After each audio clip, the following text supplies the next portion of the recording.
Yeah, yeah, yeah. Come on. What I'm talking about. Says we all do better when we all do better. You can't get better than that. Yeah, we all do better when we all do better. You can't get better than that. I said we all do better when we all do better. You can't get better than that. We all do better when we all do better. You can't get better than that. We all do better when we all do better. We can't get better than that. Say we all do better when we all do better. We can't get better than that. Come on, I said we all do better when we all do better. We can't get better than that. We all do better when we all do better. We can't get better than that. We all do better when we all do better. We can't get better than that. Come on, y'all.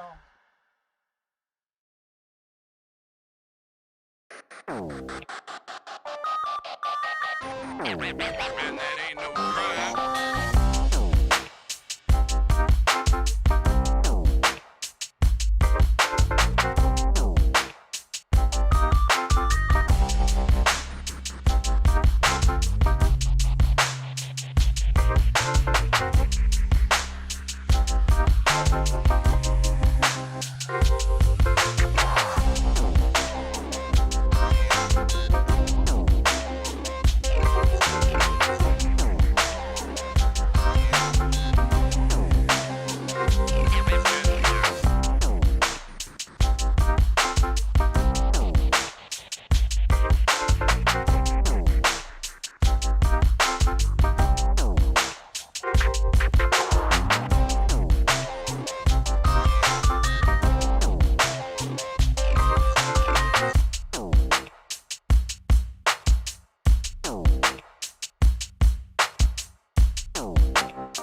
And that ain't no crime.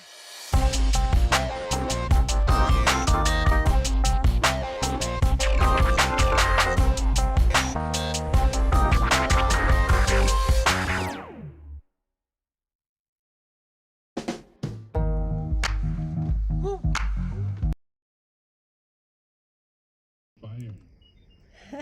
Is there what? Oh wait, where'd you go at? Yeah. on We are Twitch. live on Gangstagrass.tv. Yurt. Rusty Oh, snap. T2, man. Yurt. It What has happened to been a people? rough week. We are all okay. Even Pharaoh, he'll be here in a little bit. Had a bit of car trouble, but he's going to be here. So, yep. Yep. Rough week. There's this show called The Pocket Report, and they said between Afghanistan and the new law in Texas, it's been a rough week for the pullout method. Yeah, right? Snap. Wow. Wow. Right, That so we're is leading with bonkers. that. So that's how the Pocket Report goes. They go. Leading with that. So They go- we're going to Bonkers. cry. Wow. Right. Good night. Yo, that's wild, cuz. I fucks with that though. I love the Pocket Report. This Yo, is, I want to send a early rest in peace to the ball, to the dude that dove into the Vine Street Expressway floodwaters. Oh my gosh. Yo, I Yo. just saw that. He's not Yo. dead. He has superpowers now. Yo. No, Michelle your sent man me- is the Toxic Avenger, bro. Bro, because that water is coming out of that's like not just the Schuylkill on its own was not safe to be swimming in. Yeah, I was gonna say the rest of it is just Philly water, right? Yeah. The rest of it is runoff from sewage and all kinds Sewage. of stuff. That whatever popped up out of the street when the flood happened. I was like, yo, bro. Yo, your man. You can kayak through that, but I wouldn't be swimming in it. You come out, you're just like, wait a minute. My Why do lips I have go. an extra? Right. It's like, why I got an extra leg Mhm. out Yeah, my back? man. So I want to send that dude an early rest in peace. It's a wrap for ball. Uh, Like, it looked cool, it looked. He was like, "Yo, check." He did a little backflip, and then it was like, "But bro, Right. you should have saved that for the water park or something, because Yeah, it's yo, a wrap make an for appointment ball." with your make an appointment with your doctor today. We got a lot of chat going on in the Facebook, and Amber was noting the what I brought to it was hilarious and wrong with the pocket report. Very hilarious and very wrong. And we got Dan Sassman wants to know what the thought behind our choices for AGT, and we could have a little behind the scenes talk about some of the behind the scenes in terms of looking at our catalog and thinking about what we're going to play for all those people. I wanted to do 2 yards, but nobody would let me. 2 yards. I just want to say, I think I speak. Actually, for that would they didn't want the whole thing to be beeped out. That's what. Yeah, it was. right. Yeah, I think I speak for everyone when I say we know what we did, and we were wrong, and we're so sorry. Yeah. And what's nice is we got a lot of chat and comments from people as we were on, a lot of comments from people actually suggesting for us to do You Can Never Go Home Again. And that was in our plan basically for the next stage. We got on to the next stage. And so in hindsight, I actually think it would have been a great idea to go right to that. But the theory was that it was going to be sort of a reintroduction where we wanted to make, just make the basic, we're Gangstagrass, here's a song about, coming together kind of thing. So we went with All for One. Yeah, we had this arc that we were trying to build, but, we weren't able to give it all to them. But we can give it all to you guys. And a question from Hey, Tommy P. Well, you finished first, Elio. Now we'll take the next question. Well, the cool thing about it is that it did still expose Gangstagrass to millions of people who did not know Gangstagrass previously, and a lot of them did look us up. And welcome. Hi, y'all. Hey, how y'all doing? Yeah. Yeah, because you guys have definitely been coming out to the few events that we've had since then. The event we had immediately afterwards was a banger. Yeah. I can't remember the last time we did 3 encores. Yeah, and they were like, I thought it But was the we last did 3 encore, and encores. then they were doing the one more song thing, and we were just like, wait, what? Yeah. Oh, I mean, okay, sure. Yeah. Yeah, and it was all love. It was such an amazing experience out there, and let's just say the people of Wisconsin got a lot of love for Gangstagrass. Everywhere we go in Wisconsin, you guys come out. Yeah, they really do. They really do. Yep. We We love even had a Wisconsin conversation. so much that we added cheese curds to our rider specifically for Mhm. Wisconsin. That's because we love cheese curds, but Yeah. we actually had a conversation. If you guys have been watching the show, and Madeline Bailey, the musician who made the song out of like the hate comments that she gets on YouTube, she's actually from Wisconsin, and we were talking to her about it, and she was just like, "Yeah, you guys probably would do really well in Wisconsin. Come to think of it, because they're probably." I don't know. Were you guys surprised when we got to Wisconsin and we got really well received? Well, No. no.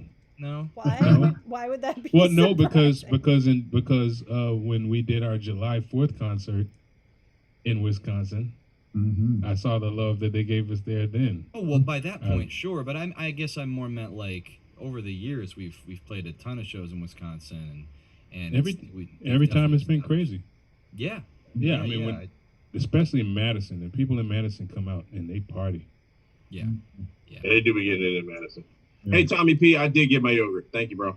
Oh yeah, I was going to get to Tommy P's questions. He was asking if Arson got the Chobani after our last. Tommy P is also giving us a compliment on these new looks on our live stream, our little borders and our logo up there and everything. A crowdsourced question: does anybody mind that the Gangstagrass up top and then the borders of the labels are like Don't point this out. Slightly different color of yellow. Now it's I gonna- like it personally Deal. because for me it makes the Gangstagrass thing a little bit more of a background, and it makes us look like little collectible playing cards or something. It pops a little bit more, and so it helps the Collectible focus. Like playing if it was the cards. All right. same, if it was the same, I feel like it would kind of flatten it out. You know what I mean? Gotta catch them all. Oh, thank you, Blair. Appreciate it. Aw, Thank good. you. Yeah, Pokemon. thank you, Blair. Pokemon now. Much appreciated. We all have to be caught. All right. Oh, that's cool. Bethlehem's in the house. We actually, one of our great fans and longtime friends, rest in peace, Sean Akins, but helped put together like little Pokemon Go trading cards of Yeah, us man. many years ago. man. I still have a bunch of those in my banjo. So do I. I got him in the crib. I got him sitting right over here on this shelf, man. That shit's Sean Aikens, salute.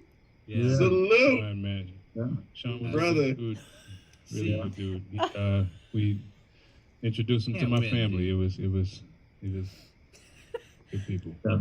Oh, damn. So- Why you do that to my man? Did you see Dan? Because- Dan Joe, you look like a You sound like ghost. a ghost. Said Dan Sassaman. We tried to fix can't this win. before the stream. We really did, but like Dan is turning translucent. We don't know what to do.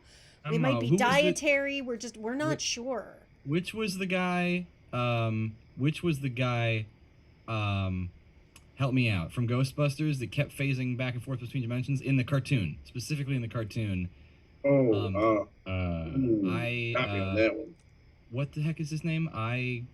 Igor. Igor Icon. Igor's one of the main I- characters, and I've never seen the cartoon. So No, Egon is one Egon, of the Thank you. You're right. Thank You're right. you. Thank you, Dolio. Yes. Thank you. Yeah, Egon was always like phasing back and forth between. He was always transparent. It was like a major frustration for them. Yeah, it was a thing for a minute. I remember that now. Yeah. Banjo is currently our Egon. I'm okay with that. Wasn't he? There's played by nothing wrong with that. Egon was awesome. Yeah. Yeah, he was weirdly played by Harold blonde. Ramis, so Yes, I'm yes, down yes. with that. He had a collection of spores, molds, and fungus. We need a show with Egon and Orko. Who was the guy from He-Man? Me-Man? Orko, yeah. Oh yeah. And what was the Chewbacca-like guy from Thundar the Barbarian? Oopla the Mock. Igor. Igor, Oopla, Orko. Egon. Egon. Egon, right? Egon. Oh my god, I don't even know if I could say all those in a row. Egan, maybe? I don't actually Egon, know how that's Orko, spelled. Oopla. Egon, Absolutely Orko, the best I'm gonna be Oopla. able to do. Am I back in this No, you dimension keep saying that with and people? your furniture Better? starts floating. Yeah, right. See if I can't color correct the camera. I'm gonna go into settings. If you lose me, it was for the in pursuit of. That just means you phased out of the dimension Right. for a bit. I just, Rusty wants to know if we were trading cards, what would we be packaged with? So you mean like bubble gum or like an action Chewing tobacco. figure? Or, yeah, right. Or chewing tobacco. Like, is that what No. we're talking about? Or gum that in the form of chewing tobacco, like Big League Chew. Yes, Hey, but No, Yes. I was, Yes, I was but it had to through be the that. green apple Big League Chew because the flavor of bubblegum, A, is not a real thing. B, Yes. only lasts for about 12 seconds. So, No, I haven't seen Big League Chew. in But a I long was thinking, I think we would get we'd be in there with like some beef jerky or something. time. So Yeah. speaking of the Honestly, flavor yeah. of bubblegum, we did, we do these chocolate taste tests. We did a Kitkat taste test with this guy right here. And yeah, we right. didn't show it because it actually made Pharaoh sick. It's a Kit Kat that tastes like bubblegum. It's a No, terrible, it tastes like- I terrible thought it tastes thing. like fruity pebbles. It tastes like fruit Yeah. cereal. It actually does. It does not taste like bubble gum. It tastes enough like fruit. like That fruit cereal. It tastes like Fruit with two O's. spelled with two O's, yeah. Yeah, definitely fruit with two O's. or with an OU. Fruit. Felt. You are It ain't. It's not any. fruit. It's not any like noticeable real fruit. You're like, oh, this is this flavor. No, it's not. No, it's not. Oh, Lying. hey, Tommy P says 4 seconds if it's fruit stripe, which I guess is talking about how long Oh, the flavor fruit stripe is the lasts. worst. Yo, Yo, it's Fruit like stripe is Yo, the biggest ripoff. Yeah, Dog. man. Fruit stripe is colored cardboard that you chew. You sprayed a what it little is. bit of fruit spray on it. You're like, all right, there you go. That's it. That's it. I remember the first time I tried Fruit Strike because I used to see the ads for it in the back of like comic books all the time, and I'll just be like, "Ooh, that looks good," and then Yeah, I of course. got Those it, look good. and I felt like I was wiping my tongue for like 5 minutes to get the flavor off. I was like, "What the hell? Why did you do this? Why did you let me do this, Ma?" Worst 35 cents ever. Betty Lynn notes that the chemistry behind the faux scents and tastes is way bad. We do that's another thing in our writer is seltzer water with no artificial flavors, and I'm with you. Always looking for if it says fragrance, if it says artificial flavor. I'm much less interested because you do not know what's in that. Although last I heard they had changed MSG to count as a natural flavoring. Yeah. I mean, look at it like this. Sorry, my face just changed real quick. Understand. I'd rather they just say castorium. If it exists on Earth, it is therefore natural, correct? Therefore, anything can be natural flavors. Monosodium glutamate is the sodium salt of the common amino acid glutamic acid, Right. which is naturally present in our bodies and in many foods and food additives. And All natural. Well, wait. occurs in No, its- hang on. Curvy Red Girl is saying they did the same as aspartame, but aspartame they can't do that because what is it? Phenylketonics. I always pronounce it wrong, but basically people have trouble metabolizing certain stuff. Like if they have aspartame, it could actually like really hurt them. Personally, aspartame gives me horrific migraines. Like if it's not, if it were just listed as a natural, if it like they have to label that aspartame and ascorbate, they have to label them because people like it could actually really severely injure people if they didn't. The thing I heard about aspartame is like they don't know where it goes in your body, so they had to assume that it winds up in the lining of your brain because they couldn't like check there.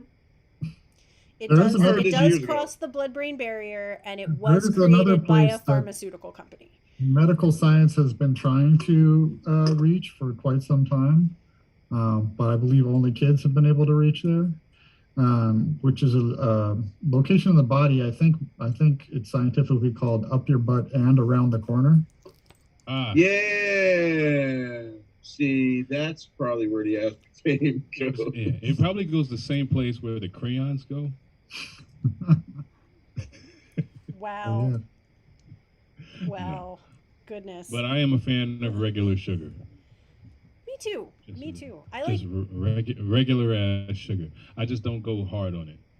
Not crazy amounts of it. Just, I wanted to buy the other day was golden sugar. They have it in the grocery store. They have like was Domino's. that sugar mix. with turmeric? No. Ooh. And yet. No, it's just like halfway to brown sugar. It's it's one of those British things that they use in baking You all mean- the time. You mean light brown sugar? No, it's lighter. It's granulated. It's along the lines of like that like turbinado sort of stuff, but they label it as golden sugar. Brits have like so many different specialized things. They've got golden. Yeah, syrup, they they've got- yeah. When I was in Scotland, when I was grocery shopping in Scotland, I had to like go to like look up everything because every ingredient of stuff that I normally cook, I had to look up the name they call it. So Yeah. I was like, yeah, like I had like for instance, I had no idea what a rocket was, or that it was something you eat. Rocket the lettuce. Yeah. Right. Okay. I was like, wait a minute, what? Come on, y'all. Yeah. Yeah, so like when I Okay. forgot what it was, Welcome, they Ninth call Level yuca. Team. Yeah. So like I was looking for yucca because I cook with yucca a lot, but I guess there they call it arrowroot. Arrowroot. Arrowroot powder is wonderful for making liquids into creams. Yeah, you mean tapioca? Mm. It's present in a lot of like. So my kid is at that age where he's starting to do solid foods, and there's a lot of like starting to do solid foods that contain arrowroot. I think probably because it dissolves easily and doesn't get like stuck or claggy in your mouth or throat or anything, you know? Tapioca. That's what we call it. Oh, Betty Lynn's talking Yeah. about maple sirple, which I suspect Maple syrup. maple sirple, which Danjo would chug a lug if given Yep. the Is that like opportunity. Purple maple syrup? Maple I don't know scissor. what maple syrup is, but I Syrup. would drink whatever it is. Yes, Yes. I think I he would too. Will drink it. actually. He will drink it. I'm curious about the sirple. Maple circle apple. Maple scissor. Uh-oh. Ranch, So- Actually, you're my setting me up for- mother-in-law's been making this syrup out of the figs from my tree in the backyard. It's actually pretty good. Can you bring us some, please? I can't make any promises. Okay, But don't make any I will promises, try. but yeah. I will try. Thank you. So we're doing an Ask Me Anything tonight. So you can throw your questions into the YouTube. We've got Dan Toma checking it out, like in the new look. Checking it out from work over in the Bay Area. Nice to see you, Dan. And Any boy. all kinds of fun, awesome people. Blair and Wendy and Linda and everybody hanging out in the Facebook. Got tons of folks over on the Twitch, so you can drop your questions wherever you are.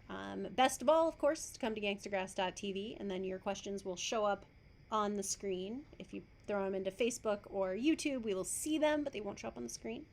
And I'm going to kick it off. I have a question that I'm going to ask everybody, and they are not prepared for this, so let's see what they come up with. I would like to know what each person's like best food memory from tour is.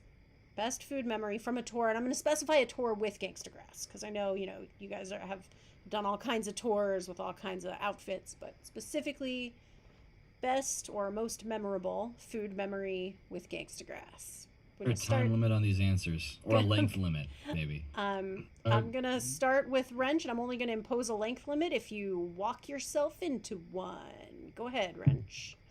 I may be taking somebody else's away here, but I want to talk about the chickening, which was the meal that we had in Portland when we were stranded in Portland for a few days, or according to the article that came out later, a few years. Due to having the festival that we were supposed to play at canceled due to air quality because of the forest fires, the wildfires.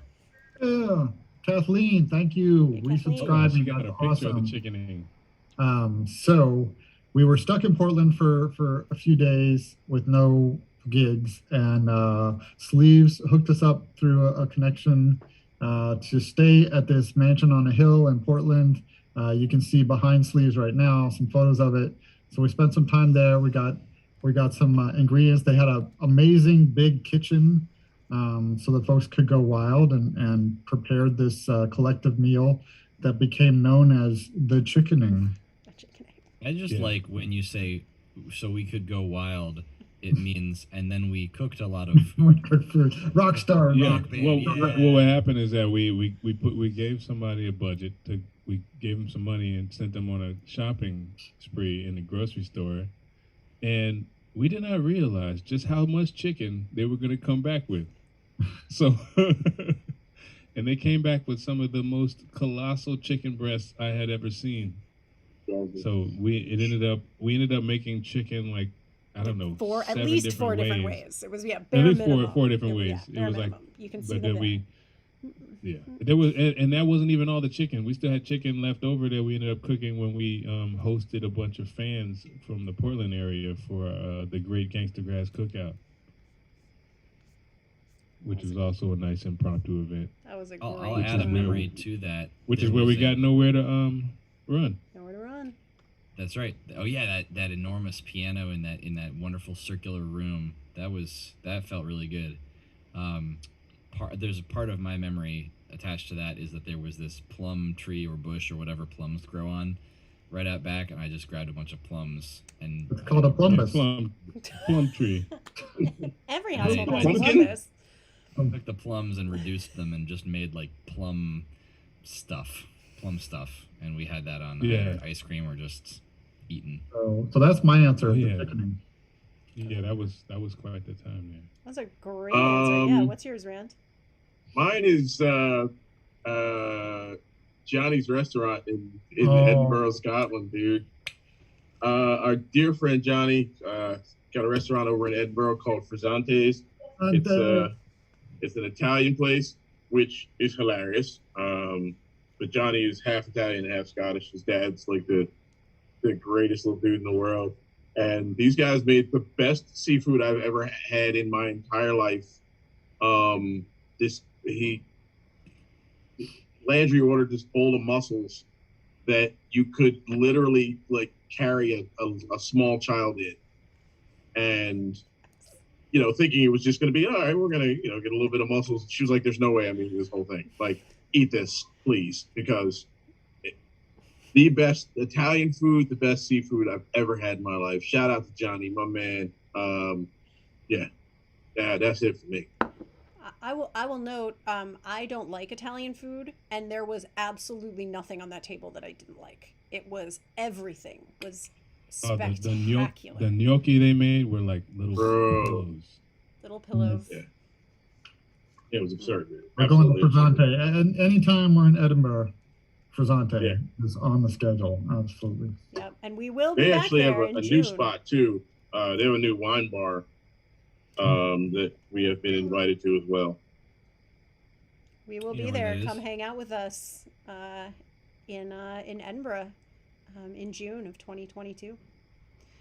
All right, Danjo, what do you got for a food memory? Well, toss up between two, because the Frizzante experience was like on the level of that like just special magical thing that happens occasionally. Honestly, a lot of my favorite memories are things like walking into Purple Fiddle and ordering the hot special, or walking into this like Lord and Lady's estate in Shira and having like Lady Caroline's birthday Cranahan, which is just like shortbread and strawberries and whipped cream, and then we had damson gin. But I would say between two, and I'm gonna see if Dolio says the other one. So for me, it's specifically every single time we've been to Sweet Nola's. Yeah. But specifically, I think it might have been the first time we were there. If not the first time, maybe the second time. There was a full crawfish boil, and I will never forget that crawfish boil. Little cobs of corn, potatoes, crawfish that would fight you and win that fight. Never even seen crawfish like that before. I should note I've never been to New Orleans, but like that feast set a standard in my head that just I think I remember that one, that we arrived and there was Cheryl had set up a table that said Gangstagrass on it, and it had stuff on it, but I think it was early enough in our relationship with Sweet Nola's that we did not know how to moderate and responsibly have a Sweet Nola's experience. So we kept being like, and you know what, let's can you bring some of those the white beans over and we'll try some of those, and the gumbo, we'll try some of that. And then like the table just started filling up with bowls of things, and we kept eating them. And the black beans and coconut rice, and the jambalaya, and the etouffee, and the po' boys, and the fried And- oyster and- appetizers, and the fried oyster po' boy, and let's but the Yes. crawfish boil. And we overdid it. I think we were all like, it was amazing. We needed a nap. We were like, whoa, I am twice as Yeah. big now. We definitely needed a nap after that. Was we like right after sound check. We were just like, okay, let's all just Sound check go.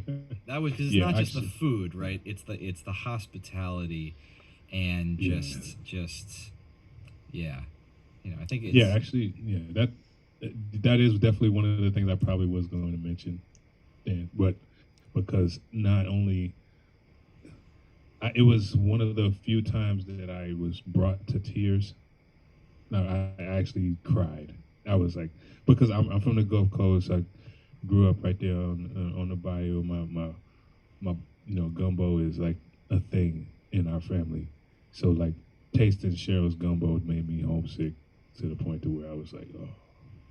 Yeah, I mean, we say that it's the best like Creole Cajun food that we've had outside of New Orleans, but we mean that. I mean, that means something. It carries some weight when we say that. Yeah. It is really quite good. Wow. Well, you guys have definitely reminded me of some things. Go on, Dolio. So that's touchdown. You already. So it would have been that. So I guess I'm going to kind of stay in the vein of our food experiences that we didn't actually make ourselves. Mm-hmm. And I would have to say the gangster steak. Yes, I knew you were gonna say it. I was waiting on that one. And that's only because I don't want to quite tell them about the meat that I made in LA. The tri-tip. But the gangster steak was buttery. It melted in your mouth. It was succulent. It was Wagyu steak. Grown locally in Nebraska, because we're in Kansas City. Grown in it was grown locally. Well, grown in proximity pretty closely. Grass fed. Wrapped in gold leaf and cooked perfectly to that nice medium, to where it would, when you put it in your mouth, it just melted in your mouth. Yeah. And it was preceded by octopus bacon. Yeah, the octopus bacon. Yeah. Octopus smoked, bacon. seared, I don't know. Brine. The fourth thing. There was a brine. Yeah, it was a Dodge, brine. duck, Yeah, it was delicious, absolutely delicious, and I can only, and the problem is when I think about the food experiences that we create amongst ourselves, it's hard for me to pick a favorite one, because the one I could say is our favorite is whatever our next one is going to be. Because we've created some pretty good food experiences amongst ourselves, especially when we did the bageling. Oh, the bageling. Yeah, so I could mention any number of food experiences outside, but I'll go ahead and give the props to the when we cook ourselves, and I love that every time. I love Dan's cinnamon rolls. I love literally Dan's baguettes. That's right. I love literally everything Dolio has ever made. I love it when we grill. I don't ever really do. I just kind of like stand there and maybe make sure there's a tray that when it's needed. But it's just I absolutely, because I love the smell of an open fire. So even just like roasting that corn on the cob roasted in the fire, that changed the way I eat corn on the cob forever. Anything in a smoker, just definitely the bagels, the best bagels I've ever had. So just being able to cook together. Specific experience, though. I want to hold you to that one specific experience, and I have one in mind. Yeah, what was the favorite meal that you've had that we cooked? Or even a favorite kitchen or place, or you guys know my memory is like very Swiss cheesy, so I kind of have to, like the last place we were in California, all of the great stuff that got cooked there. That was the first place we had an offset smoker. Yes. That we built We had ourselves. Got to build out ourselves. Right. Yeah, You guys we building built the grill. we built that. Me and Amazing. Dan and I put that together. It was Sleeves, lovely. rather than Swiss cheese, what about Gouda cheese? What about Gouda cheese? What about the time where we were in a galley? Okay. All right. Oh, okay. yeah, the Okay. boat. Okay. Yeah. So on the boat in Amsterdam, there were many amazing meals made, but like I will say one of my favorite lifetime food memories is probably the feather on the egg. right? Because we do all this stuff in America where we like, you know, pressure wash the eggs, and as a result, you have to refrigerate them. But they actually have, and I'm sure Curvy Red Girl, who's been all up on the natural food stuff in the chat so far, totally knows this. You know, you don't actually have to refrigerate eggs if they're not treated that way. Right, because that pressure washing takes off the cuticle. So, you know, to see an egg from the store that had a feather on it was just, that was delightful to me. Yeah. And that was a teeny tiny kitchen, and you guys cooked some amazing stuff in there. Yeah, it was great. I love that that little cooking on the boat situation. It was, you know, we went out and just got everything we needed and went to town. We will do that again. So we have a bunch of questions that have come in, and I'm actually going to start with Dan Thomas because I know he can't hang out very long. He said he might miss the answer live, but let's see if we can get it for him. And this is a tough one. And again, we're just gonna go around same way. He wants to know, what is your favorite venue that you've performed in? Not to choose among our children. We love them all. And almost all of them. And what is your dream venue? So favorite venue that Gangstagrass has played and dream venue. Brent, do you need a second to think about it? Oh, you're muted, bud. We've touched on this before, and we usually touch on the Purple Fiddle because the vibe there is that you're kind of, it's like being welcomed by a whole town, and then they are all just partying with you. And so I'll tell a little story about that, which is the first time we ever played at Purple Fiddle, and this is early in Gangstagrass touring. We hadn't been out much. We hadn't like seen what's out there. So the first time, you know, this thing called the Purple Fiddle comes up on you know, with the booking person. Well, I'll book you at the Purple Fiddle. We're like, well, what is that? I don't know. So we start driving there, and we're driving through the mountains, and you know, we stop for gas in West Virginia. And Arson, will you talk for a minute about like the first time you were ever like out in the mountains at a gas station in West Virginia? I mean, there are levels of terror. This was I was like, this is it. This is where I die. This was a gas station that had like, I think this gas station had like a bobcat fur with the head. Like, yo, I forgot about that. Yeah, bro. So I was like, this is it. This is the real deal. Like you are out in West Virginia. This is the last place anyone is going to know where I was. And that was this is it. And I'm like, all right, okay. I hope everybody remembers me and remembers me well. And you know, they think I'm dope. You know, I hope my funeral is a banger. You know what I'm saying? I hope they rock out at my funeral. That's all I ask. Yeah, I remember that. It turned out to be like the best place in the world. Well, we got the gas, and we made it to this little venue, and somebody, I think we set up and sound checked, and then somebody was like, there's a cafe down the street where they're having like a pre-party for the Gangstagrass show. And so we're like, what? So we, and Thomas, West Virginia, where the Purple Fiddle is, there's only one street. There's about 5 or 6 blocks that actually have some storefronts on them.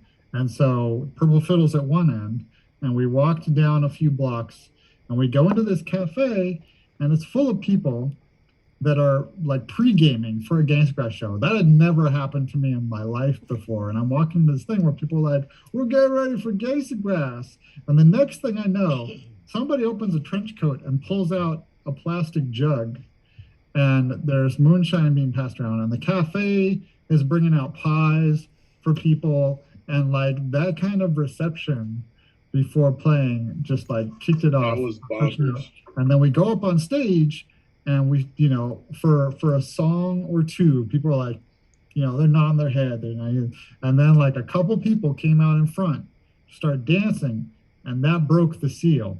And then everybody just started like, you know, coming up, and this like whole total raging party started happening. And it was just a beautiful. If I remember correctly, they actually reinforced the floors because that of venue Gangstagrass. because of Gangstagrass, because there were During so many the people show, dancing they and, like and stomping. They were just they like okay, stress tested it by having us play and having the crowd. And I Yeah, think they if I went remember underneath correctly, and they were, watched to see, yeah, to make sure. and we were playing Man of Constant Sorrow. If I'm not wrong, when we started playing Man of Constant Sorrow, it went from like the room was at like I don't know 60% capacity, and it went to 110% capacity. Like people just rushed in like a tide, and Yeah, I they remember just that. hit the song. It's like, oh, that's the track. All right, let's go.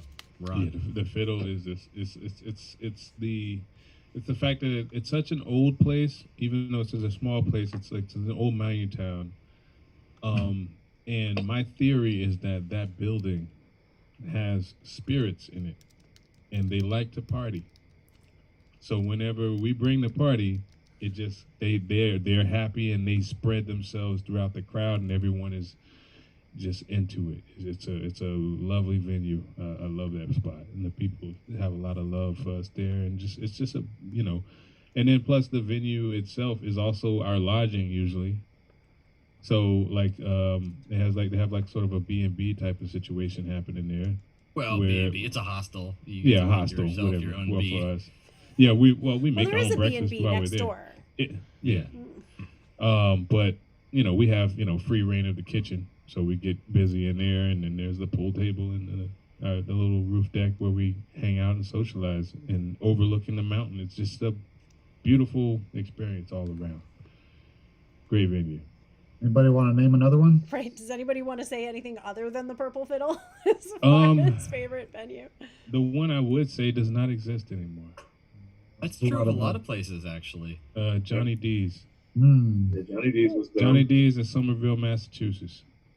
I'm going to just do a quick interrupt here. And in the YouTube chat, Libra, Lady of Dragons, welcome, says, I love you guys. I want to know if you guys are planning to make an album because I'll be the first to buy it. Libra, Lady of Dragons, you are in luck. Gangstagrass has 6 full-length albums. But to answer the question, yes, we are planning to make an album. Okay, Yes, so we- yes, there will be yes, more. But we are there's always stuff you can planning to make an buy album. We're making another one right now.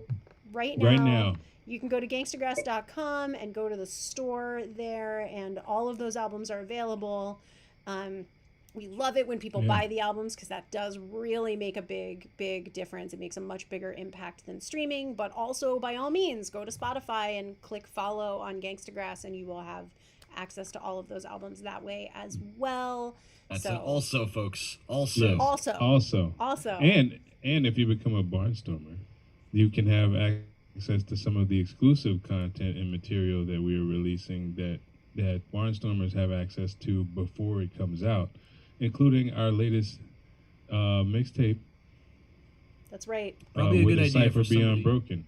It's probably a good idea for somebody to explain basically what becoming a Barnstormer Barnstormer entails. What does that mean? What URL would you go to do such a thing? No, they're just gonna figure it out. It's gonna be totally fine. Yeah, just Awesome. All right, never gangstagrass.com/barnstormers will take you to that thing.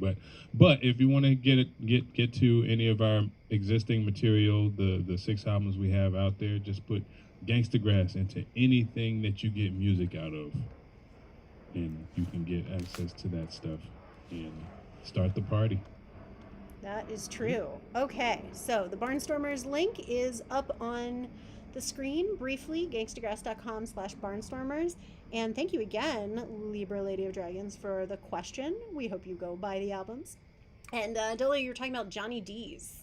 Yeah, Johnny D's is a spot that we would play at frequently in Somerville, Massachusetts, which is just down Mass Ave away from Cambridge, Massachusetts, which is just down Mass Ave a bit from Boston, Massachusetts. They're all connected by that one street.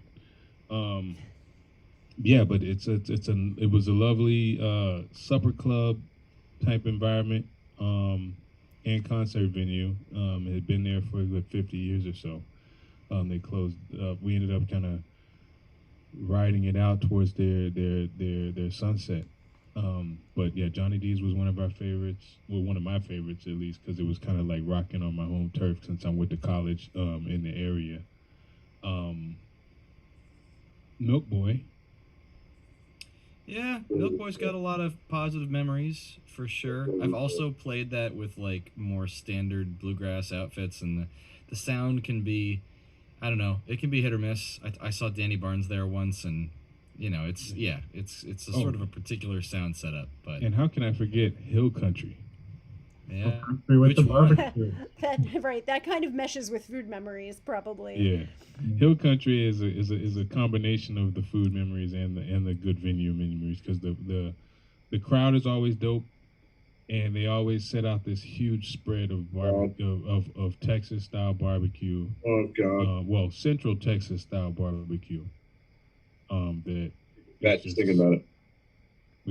is pretty on point, considering New York City and its reputation for barbecue. Ted, though, that said, one of my favorite venues that could start to rival Hill Country, honestly, Knuckleheads. One of the best shows that we ever played was opening for Lucas Nelson there. Mhm. Oh, And yeah. they have Kansas City That's barbecue. Kansas City barbecue. Yeah. Knuckleheads. Yeah. Actually, yeah, Knuckleheads is on point because it's right by the train tracks, and for some reason, a train comes by when we play train songs Yeah. on those train tracks, and the fact that we opened up for Lucas Nelson there, and that's also where where we were presented with that UNESCO Heritage Award. It was a great But- show. Yeah, and the brisket that they gave us was on point. Yeah. Oh, That's- yeah. Brisket. I want to mention, Any- since yeah. nobody's said dream venues yet, but Betty Lynn already stole mine. I do. In the words of President Black Bush, Dave Chappelle, Red Rocks. Yeah, Red Red Rocks. Rocks so bad. That's And, where and, we're and going. since the verses between the Locks and Dipset, I want Gangstagrass to play MSG. Madison Yeah. Square Garden. Okay. Let's do it. Get Gangstagrass in there, we will break the venue. Oh, and cooler than the Ryman Auditorium is the Station Inn, which we've already played the Station Inn. Yes. It already played the station. But it would be cool to play the Opry. Yeah. Yeah. Yes. Yeah. And the high watt was pretty on point too. Nashville. I'll just make a distinction between the Opry and the Ryman, because the Opry isn't Yeah. at the Ryman anymore, but A word? both of them, yeah. All right, both then. Yeah. Yeah. Let's both. My dream, however, is to play at this place called Vinyl in Pensacola, Florida. Pensacola, Florida. Aw, my I probably favorite venue. Oh gosh, I don't know. That's really hard. I kind of want to go with the Portsmouth one just because it was such a shock that like so many hundreds of people showed up and were singing along in this Yeah, teeny that was tiny great. seaside town in the middle of January. It was just like very surprising. Best crowd, best promoter. Yeah, but the reason I'm not picking that as my favorite is because it was also cold as it was so cold I needed a space heater. It was How so cold was it? What's wrong with that? It was so cold. What's wrong with Ice cold. Very cold. It was extreme. Ice I can cold! I can feel the cold dampness just thinking about that. So It wasn't as cold as that place in Wisconsin we played. Oh, 17 below zero during the day. Overnight, it dropped to 22 below zero, and And my nostrils froze. And it Yeah. wasn't as cold as that time at River Run in Texas when we played on the outdoor stage in the God. cold breeze. Yeah, yeah. Texas is surprisingly cold, and the wind chill was wild, dude. Oh, you made me cold just thinking about right, That was- that Yeah, that was happens. okay. That's that. real. No, Portsmouth, the original Portsmouth in England, actually, not New Hampshire. Yeah, Um, this is. Have we played New Hampshire? Well, Bethlehem was. Yes, New we Hampshire. played. Yeah, we played New Hampshire. That was. Yeah, that's where the what's it called is. Yeah, the Colonial Theater. That was Colonial great. Theater. Yeah, that was one of my favorites. Colonial Theater was the shit. Yeah, that was great. It was the That a first good one time. of that tour in 17. Yeah, I think Oh, so. Oh no! The John in Ohio, where it was in the hotel and the rooms had the giant bathtubs, That was my shit, bro. Right. Oh my god. In Port Yo, Clinton, I think it was. The giant bathtubs were the greatest. The bathtubs were just flushed to the floor, like to the carpet, like they were like part of the room. It was wild, dude. It was like jacuzzis and stuff.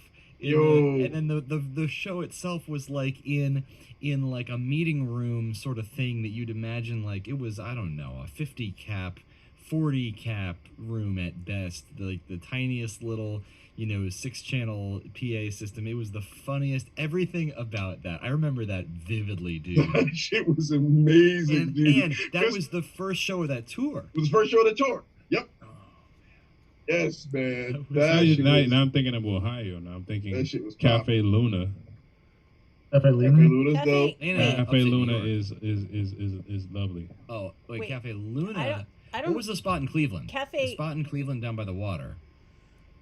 Was versus Cafe Lena, which is in New York. Lena, sorry. Lena is up in Cafe New York. Lena. Yeah. Cafe Lena is New York State. That was great. Both times. The spot in Hey! My face just appeared. Hey, Yep, Pharaoh, we're happy to what's good, see you bro? here, Pharaoh. So, the question that we are answering right now, we have we have a big queue of questions from the chats, from the various chats. Again, if you want your question to drop in on the screen, come to gangstagrass.tv. It's in the corner of your screen. Also, in various corners, in everybody's little corner, little lower left-hand corner, there is everybody's individual Instagram handles. We'll get Pharaoh's up there in just a sec.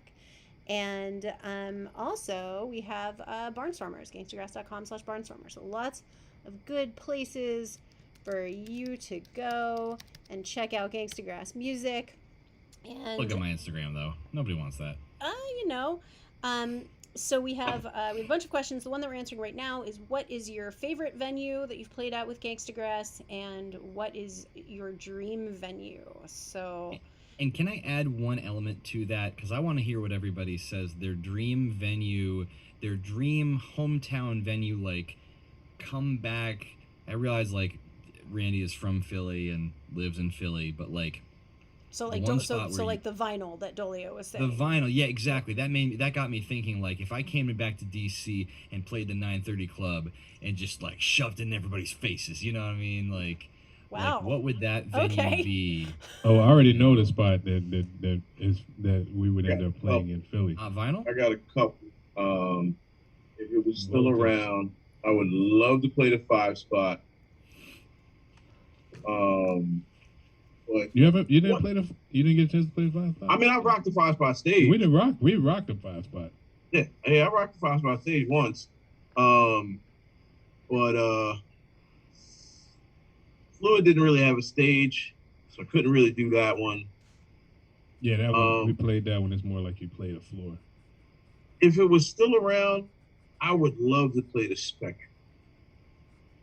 Spectrum in Philly was that place.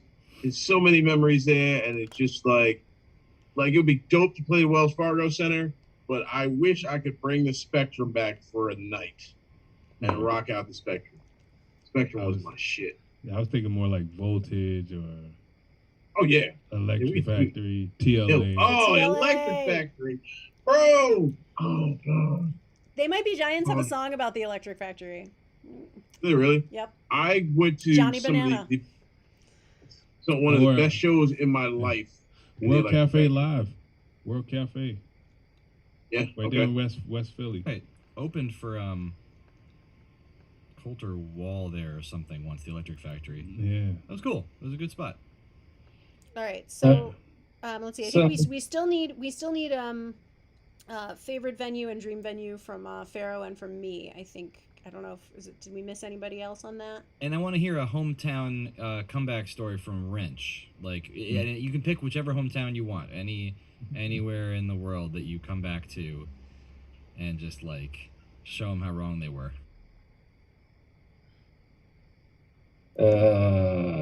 Favorite two venues with you guys is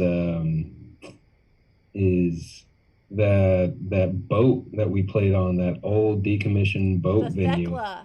Thekla, Thekla, yeah. Thekla yeah. in Bristol, In UK. Bristol. In Bristol, UK. That was, that place slaps. We'll see you guys in June, Thekla.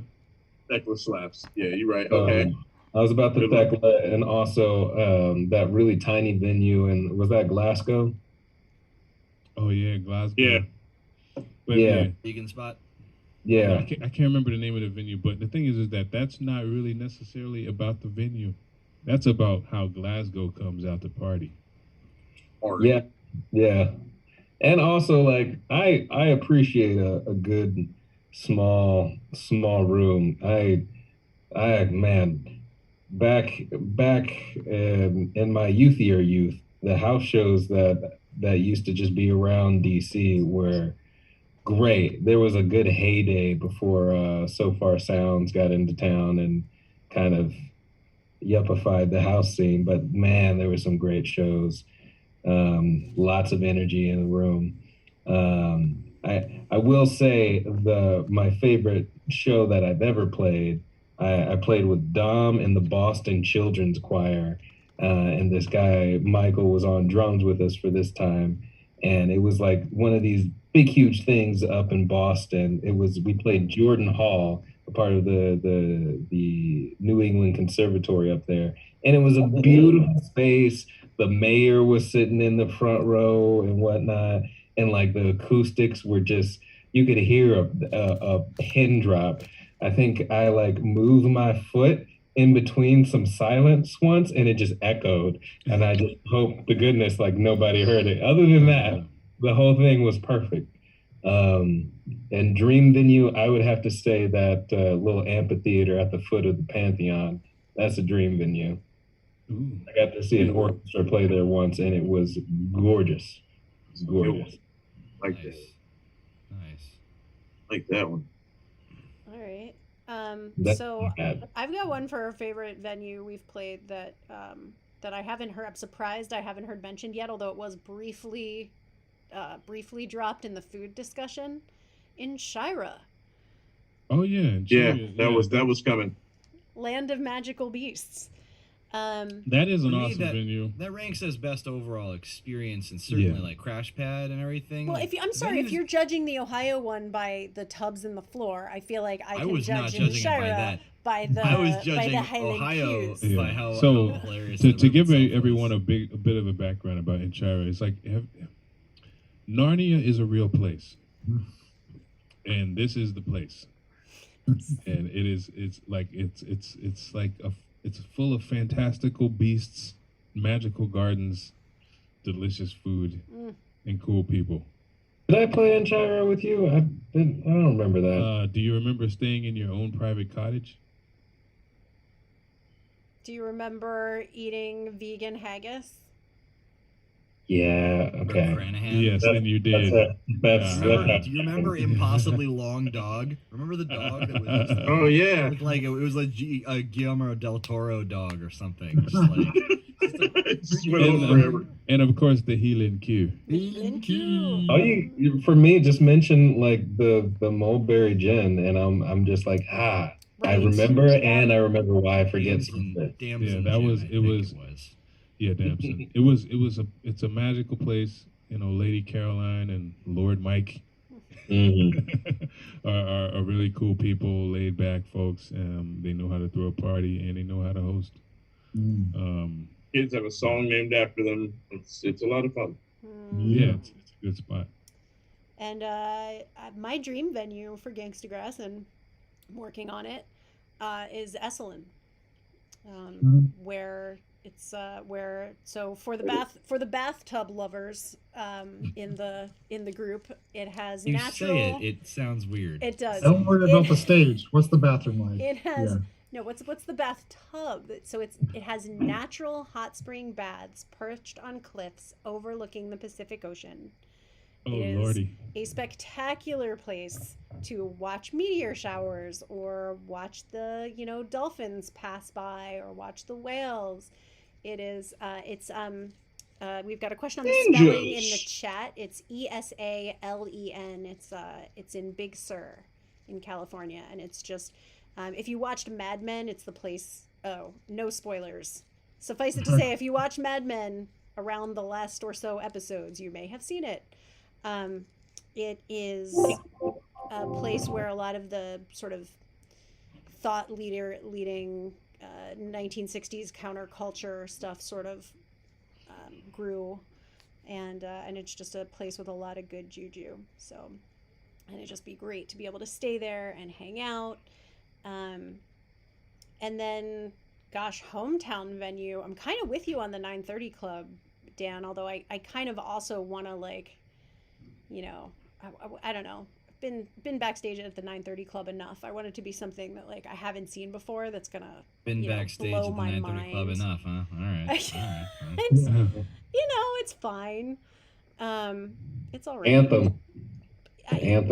Yeah, except, like, Anthem has no sentimental value for us because it's so new. It's such a new. We did get Kathleen in the chat did say we should play Anthem, but because it's so new. By the way, it's also, you know, I do miss Artisphere. Artisphere, that's it. If we're bringing venues back from the past, I'm gonna go with Artisphere.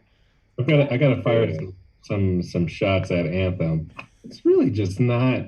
It's not built really that great. It's just a bunch of concrete. The sound is just blowing everywhere. It's you know, it's whatever. But you know, Anthem, it's big, and it's like the new 930 Club. So I'd rather play the 930. I was trying to think about Anthem, but I thought about it more, and I'd hate to play the Anthem. I mean, I'd love to play the Anthem. We'd be happy to play the Anthem. Yeah. Come on, We'd also be happy to play the 930 We're hanging off message here. There's And this we should play venue 930 Club. there's a venue in St. Martin. I can't remember the name of it right offhand.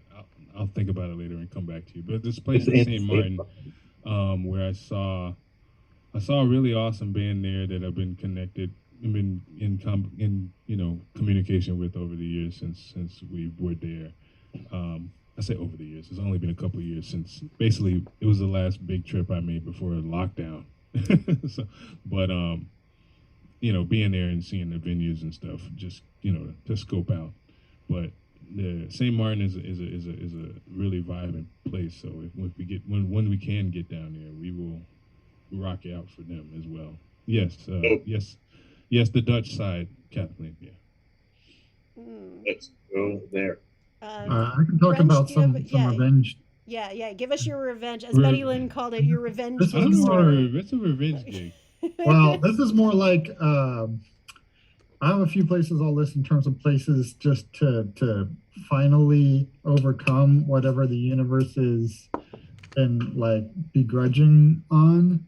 The first one in terms of a hometown is at some point Gangstagrass should play Celebrate Brooklyn, which is a concert series in Prospect Park. It's very cool. Someday it should happen. If anybody out there knows how to actually get Gangstagrass onto the radar with Celebrate Brooklyn, someday we will do that, and we'll finally be like, see, universe, we should do this. We got some support for that from Noli D. Thank you, bud. Yeah. Secondly, Mountain Stage is one that just hasn't so far. The universe is like, I don't know, but we're gonna get over that sometime. And the third one, you all know what I'm about to say. Oh yeah, I know exactly what you're about to say. Because the one thing we hardly strictly Bluegrass. Yeah. That's the thing that everybody tells us is hardly strictly. Yeah. When we finally get the invite to play Hardly Strictly Bluegrass, that's when I know somebody has stuck me in a simulation and we're not in the real world anymore. Yeah, right. Or maybe dead. I don't know. I thought for a second you said Hardly Stickly, which makes me think if John Stickley Trio ever had their own festival, would they call it Hardly Stickly? Now, don't be a stickler. Those are good, Wrench. Just to throw out another like New York thing, I think it would be cool to just like do casual rehearsal gigs over at the Hinterlands by your place, French. I love that place. There's so many cool people that just end up in the Hinterlands. Just go into the back of a random bar and do a Gangstagrass rehearsal. Yeah. That one time we did the Bowery was pretty awesome though. Hmm. I mean, New York is just it's hard to pick a. I mean, other than of course, other than of course what we've already mentioned, because of the Hill Country hooking us up with a really dope barbecue. New York is just full of really good venues because it's that's that type of town. As you say though, Madison Square Garden. I mean, yeah, pretty much if we can do Madison Square Garden is up there as a goal. Mostly because I could take a train from where I live in Jersey, and then be home by like not that's too late. exactly why that's our goal. Actually, I see your precisely. Madison Square Garden and raise you the Apollo. Yes. Yes. Yes. And The Apollo, Oh. the Apollo is definitely a life goal. Oh, Speaking yeah. of just going and showing up to a place and just doing it, I mean, we could just go. We don't have to like book a show. We could just like show up for like open mic night. Yeah, I've been there that to could be witness dope. that, but I want us to really rock it, Yeah. like official. I mean, kind of like how when we rocked BB King's. Yeah. Yeah, we That did. was also quite a notch in the belt.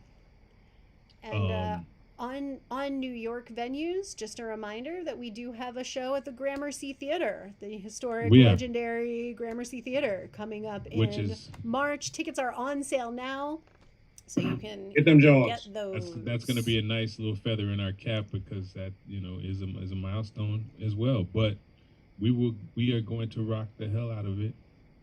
So bring your dancing shoes. Mm-hmm. Do your And stretch. stretching. Stretch. Yep. As always, I advise you to stretch because you're gonna be shaking. You want him to stretch, Dulio? Stretch. Stretch. Okay, so that was a long tour of venues. Just so you know, Gen 42, the answer to Life, the Universe, and Everything says Gangstagrass needs its own cooking show. We agree. Yes. We're working on it, but also if you have any connections in the area, always drop us a line. Hey Tommy P asked, if producers decided to make a Gangstagrass movie, who would play you? And again, I'm going to go around. Wrench, do you have a sense of who would play you? I would not say yes to the production of a Gangstagrass movie unless I was played by Angela Bassett. Yes. Absolutely. Okay. All right. Rand. Not to mention the fact you. there's no way Oh my god. we could do a Gangstagrass I don't know. movie without Matt Damon playing Farrah. Yes, Matt Damon definitely has. Or Joseph Gordon-Levitt. Joseph Gordon-Levitt could do an excellent Yes. Pharaoh. Either Like one a of them. ridiculous We budget settled for on this that, movie. but I also want to First say. of all, whoever played me has to do blackface, and I would only allow Joseph Gordon-Levitt to do that. I couldn't allow Matt Damon to do that. I don't know. JGL, did you hear that? This is going out to JGL. That's very special news for you. You got a Hopefully- special invitation. You can't pass this up. You have been invited by the black community to do blackface. to accept. And by the black community, we mean Brian Farrell.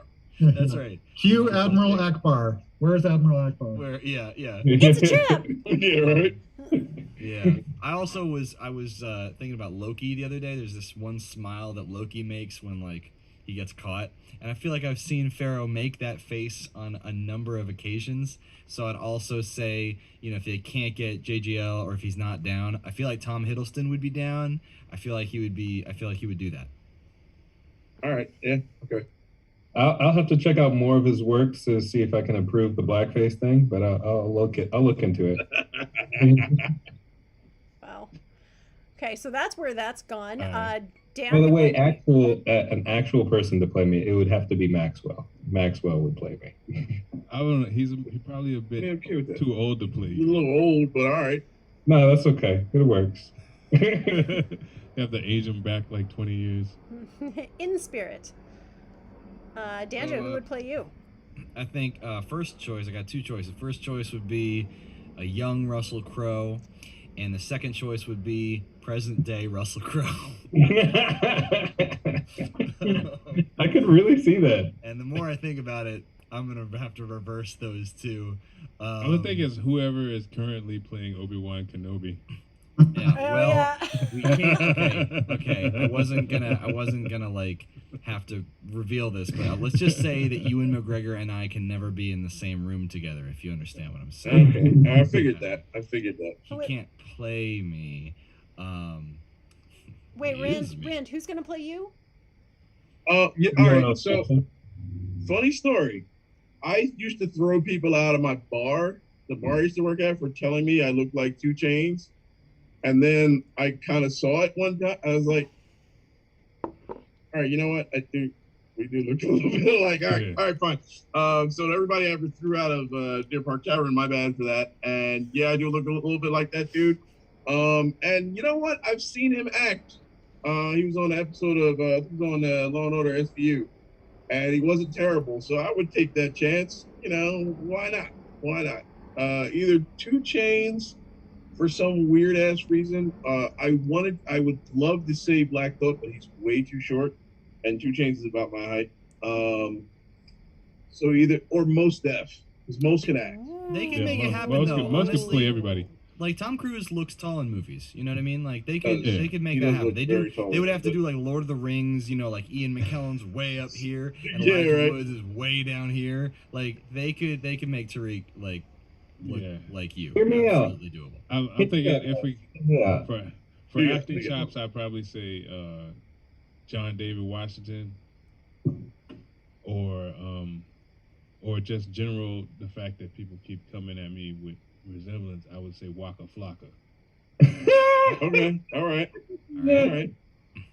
all right. Hear me out for our son, So though. where you go with Who you got? Who you got? John David Flocka would Yeah, be yeah, the yeah. person to play Dolio. I'm really thinking for our son, like it's got to be like Samuel Jackson or Forrest Whitaker with dreads and glasses. No, please let me see our son as performed by Aziz Ansari. Oh Lord. I'm okay with that too. I want that. Oh my goodness. I want that a lot. Also, Aziz, we will let you do blackface as well. Actually, come to think of it, Ferris just now- handed He these wouldn't out. have to. He just kind of Handing get a out the tan passes and then Yeah. Now I want Just let him tan up. see me as performed by. I didn't think my answer through. I want Ellie Kemper. I want Ellie Kemper to be up on stage, just rocking the whole get up and everything, and just very earnest. You know, I feel like she could really get at the core Who of Dan what it is. is. Yeah. This. I think You she know, would get this. Little known fact: when we were filming the video for All for One, guess who walked through the set? Ellie Kemper. Aziz Ansari. Oh, Ah. He took a stroll right through our filming. Which day? When we were filming In the park? in the park, yeah. Yeah, Washington yeah. Park. Is he? Did he make the video? Huh? Did he make the video? I don't remember that. Probably in the outtakes or something. I have no recollection of that. it's real. Crazy. Nah, I mean it definitely happened though. I was like, wait a minute, you know who you are? Yep. Was it one of those? You know who you are. I don't know actors and actresses, speaking of not knowing who anybody is. So if you guys have any thoughts on who plays Sleeves, Ellen Page. The Elliot Page. You mean Elliot Page? You mean? Elliot Page. My bad. I'm sorry. Elliot Page. Elliot Page. And that would be cool. I That'd be definitely good don't know who for that is. I will look that person up. Yeah, he's a bit diminutive And as it can far be as done. size wise, but of course Movie with the little magic. camera magic, Movie magic. wig and some glasses. All right. Rock that roll. What's his name? Jason Marshall. Jason. What's his? Hold on. What's his name? Sarah the guy from Forgetting Sarah Marshall.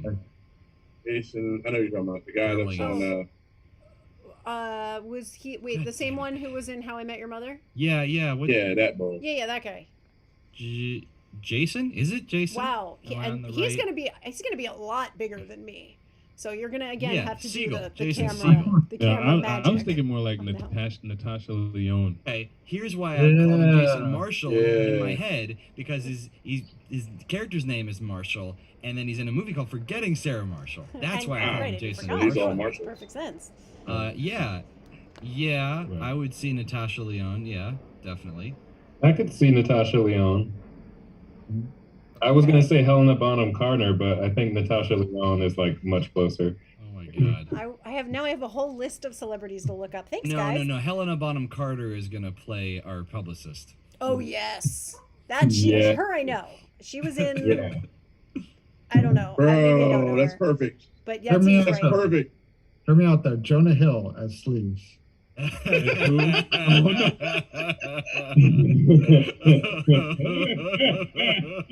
I'm not actually sure who that Oh my is God. either. Okay. Contextual Yeah. thing. I think Oh, we got GBL in the house. If you've seen Moneyball, Yes, we do. That's a perfect casting. It's really good. Yeah, I was rocking my GBL shirt just a couple days ago. That's right. We got our special. I was just wearing my our live special music mugs. shirt the other day. Thank you. And Get busy Arson- living. Like live music across the chest. Can we show off to people for a minute Arson's hat and let them know Oh yeah. that these fly Yeah. Gangstagrass hats That's that that you new Gangstagrass hat. go to Gangstagrass.com and go to the store button and pick yourself up one of these awesome hats. They are super dope. Yeah, I see a question in there about do we take on new artists and songwriters from Linda Sully? I had being directed to, I think, Wrench, aka Wrench Audio, as effectively our label. And yeah, Wrench, you have to take on. Oh, I see. We collaborate. Uh-huh. We like to collaborate with artists. Mhm. You know, basically, if you are going to be writing some, we write our own music typically, but we will collaborate with other artists and feature other artists as you listen to our stuff. So if you got the heat and you get down, we might do some stuff with you. Yeah. Yeah. All right. So we Ooh, go. good question on YouTube. Sorry, but the button for that, and bless you. Any of you interested in guns and hunting? Oh yeah, we've been known to do some shooting. We're a bunch of country boys. Most I'm of us. currently a little bit obsessed with the Chippewa Rhino because it is a bottom barrel magnum or a bottom barrel pistol, and it's it just looks really cool. It's almost sort of modeled off of two anime rifles that I love. One, I forget his name from Ghost in the Shell, but the guy that doesn't have any mods to his body uses an Italian bottom barrel pistol, and the one in, I believe, Trigun 2. That one's a bottom barrel pistol. So, yes, some of us are into guns. Or not categorized. And I'm when it comes to hunting, if I kill it, I eat it. I'm not really a trophy hunter. I'm not hunting to hang it on the wall or anything. If I kill it, I'm eating it, and I eat a lot of critters. It's true. And I don't. I would not describe myself as being into guns, but one special bonus we got one time for a show that we played at a summer series that was being done at like a ski resort that had a bunch of other cool stuff that you could do. Included some shooting, skeet shooting that we did, shotgun skeet shooting. So that was like a very, very special experience. Very That cool. was a lot of fun. That was at Seven Springs, which is a place I went to. Yeah, I fell in winter love with a that couple Beretta. times. Yeah, that was a lot of fun. If you ever are interested in, like, if you've never shot a gun before, I don't really recommend indoor, like, pistol ranges. It's sort of a more oppressive experience. But if you want to have some fun, take a shotgun and go skeet shooting outside, moving targets. It's a lot of fun. Yeah, shooting clays is a lot of fun. It's a lot of Yeah. fun. and can be expensive to do. So the fact that they set us up like that was very, very nice. Much appreciated. A lot of fun. It was funny. And then, my the golf instructor. Clubs. Sorry, go ahead. Yeah, because it's funny because I brought my golf clubs because I knew they had a course there too, and I didn't get a chance to do anything with my golf clubs because we were Yeah, it was too much fun. Too much fun shooting. You remember when the instructor started showing us all trick shots and he taught us how to shoot from the hip without having to aim and with all a that shotgun stuff. and actually do Yeah. pretty well at it. And then of course he showed us how to do that, and then he like took it behind his head for a couple of like trick pool shots and stuff. It was fun. It was a good time. I bet they can do that. I don't know if anyone remembers this place. Remember the school we played in was it California? Where like the kids, like they had to learn how to. We said they were training CIA agents out there. We were like they would train them in horse riding, and then one of the things they had to do was like be able to pick up a quarter off the ground while they're riding the horse. Am I the only one that remembers this? No, I remember vaguely. that. Yeah, Thatcher Bro. in Ojai, right? Yeah. I guarantee they know how to do all that trick shooting, all of that. That is just it's a spy school. That was some Kingsmen equestrian junior. rifle. That's Kingsman right there. That's the You probably Kingsman have to school. ride those horses with like lever action rifles too. Yeah, right. Probably. Yeah, dog. Nah, man. Matter of fact, when the thing falls apart, taking my family out there, be like, look here, I will entertain you. Y'all just keep me safe. Ride around on horses and pick up coins and shoot bad guys when they show up. You know you got rifles here. Don't front like you don't.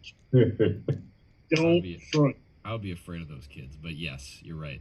They'll be fine. I'll just rap at them. Like, hey, now I kind of want to know why Caleb was asking that question though, because I feel like it was going somewhere, and I'm almost afraid to know where it was going. Yo, there might be a dope follow-up question like, hey, guess what? I have a whole bunch of guns. Come hang out. Wait, Tom Norwood said we wanted to walk through an archery range in a forest when we come to Seattle. Oh, snap. Some of the most fun that we've had actually has been throwing axes. I was about to throwing the axes. Axe throwing was dope. We did knife throwing, we did axes, we did blow darts, we did crossbows, we did rifles. Yeah, man. I'm definitely down for some archery. Yeah. Yeah, but yeah, that's we get into that stuff. So, there was another question. Well, one great question that we can answer super quick is from Jen, who wanted to know, will the Barnstormers get Avenue Boy first as soon as it's ready? And I believe the answer to that is yes. Good idea. And it's in progress. We are starting to cook up a recording of it. So I think that's a great idea. Slide it to the Barnstormers. Yeah, most definitely. Most definitely. So that link, gangstagrass.com/barnstormers, is on your screen now. And that is the thing that really, really got us through the bulk of the lockdown. You know, we looked around and we said, wow, we're not going to be able to do shows for the foreseeable future. I think partly because a lot of us have people in our families and close circles who are working closely on all of this in the medical community. So we knew maybe earlier than a lot of bands that it was going to be a while, and we set up the Barnstormers, and you guys just really came to the rescue to make sure that this band could continue to not just survive but thrive and make music. Aw, and Rusty says it helped us get through too. Well, that's our great delight, really. And there is an amazing treasure trove of exclusives and unreleased material, including, as we talked about before, the brand new mixtape that only the Barnstormers have access to right now. If you're nickel level, you have access to half the mixtape, and if you are platinum and above, you have the entire thing available to you right now. So if you want to support the band, buying albums is a great way to do it. Becoming a Barnstormer is the greatest way to do it. Gangstagrass.com/Barnstormers. We really, really appreciate you guys, and you will get Avenue Boy first. So we have another question while we're getting into kind of the nitty gritty. Curvy Red Girl was wondering about recording techniques for guitar and or vocals. This is largely a question for Wrench. Is there a particular recording technique for guitar and or vocals that you would recommend, especially regarding making the EQ clear, is the question. What would you say, Wrench? Absolutely. That's a great question. And the first thing I recommend is detaching tab B along the left side so that you can kind of remove the whole first part of it. And once you have that off, you can kind of reach in the front there and pull out some of the squishy part that you can get to. And when you squeeze that, you can really if you're familiar with fandanglerization, you can fandanglerize it a little bit until it's nice and crispy for the right EQ. I recommend that. And then you just kind of roll it back and forth until it goes to sleep. And once it's had a good nap, it's going to sound really, really good. Okay, and that's usually typical in most circumstances, but Wrench, what if they don't have access to their own rotary combine engine? What if they don't have a fandanglerizer? Especially. Well, I mean, what business have you even trying to record anything? Step one, get your hands on the fandanglerizer. Yeah, honestly. Well, I guess the question is, when they're talking about the guitar, are they talking acoustic? Are they talking electric? And if it is an acoustic, does it have a pickup, or are they miking it? Which the answer is you're miking it. You're not using the pickup for recording, which is the serious answer now is you're going to put a condenser mic on that guitar.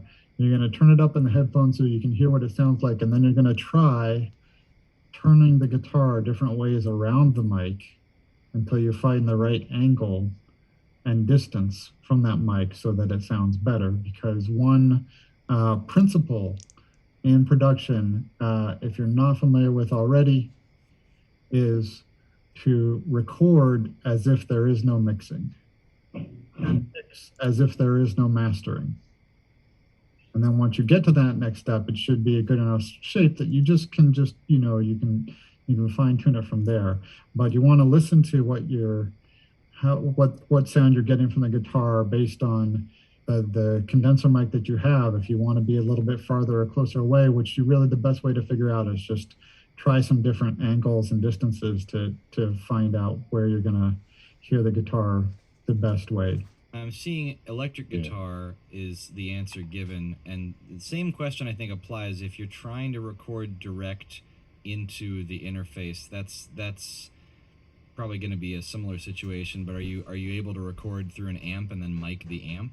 Is that what you're able to do there, or are you trying to just like plug straight into the interface? Because that would definitely make a difference. Yeah, because depending on your setup.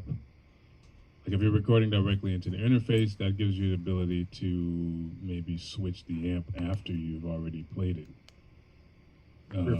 But if you're playing from an amp, you want to mic the amp appropriately. I think the same thing applies too. Like, just to sort of digress there, like if you're plugging in an electric guitar and you plan to use amp modeling digitally, and there's a lot of great options. Okay, we usually play live. Mixing is new to us. We usually plug directly into the interface, and that can be done. I would just say, if you haven't been messing with the like tone controls and stuff on the, my asking what kind of a guitar specifically it is, but there's guitars have a certain amount of tone control on them, and you should really be trying to even raw, like just be recording the best clean tone that you can, so that when you put amp modeling on it, you're affecting a sound that's already good. Yeah, the better your signal in, the less post-prod you have to worry about. And Wrench, the correct answer has been given. They are playing a Telecaster, which is the right kind of guitar.